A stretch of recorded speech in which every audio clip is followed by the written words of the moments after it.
Presiden Joko Widodo memberikan jawaban soal panggilan 4 menterinya ke sidang sengketa Pilpres 2024 pada hari Jumat 5 April 2024 mendatang.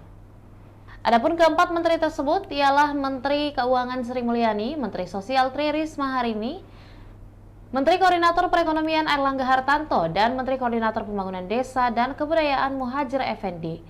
Pemanggilan keempat menteri tersebut berkaitan dengan dalil pemohon sengketa Pilpres yang mempermasalahkan program Bansos yang meningkat jelang pemungutan suara. Keempat menteri yang bersangkutan telah merespon pemanggilan tersebut yang menyatakan siap hadir dalam sidang. Akan memanggil beberapa menteri untuk dimintai keterangan pada Jumat nanti, kayak Muhadjir, mungkin ada. Ya, semuanya akan hadir karena diundang oleh MK, semuanya akan hadir. Hari Jumat akan hadir. Ya, menerangkan apa yang sudah dilakukan masing-masing menteri. Kalau Bu Menteri Keuangan misalnya mengenai anggaran seperti apa.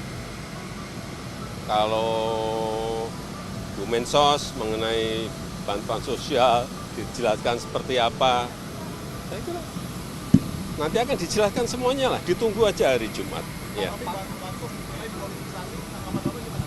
Saya nggak mau mengomentari apapun yang berkaitan dengan MK. Pak, kemarin lebaran kemana, Pak? Rencananya lebaran kemana, Pak? Lebaran ada di Indonesia. Demikian Tribun Hot News kali ini, dan jangan lupa saksikan berita lainnya hanya di kanal YouTube dan juga Facebook Tribun Timur. Download Tribun X sekarang, menghadirkan lokal menjadi Indonesia.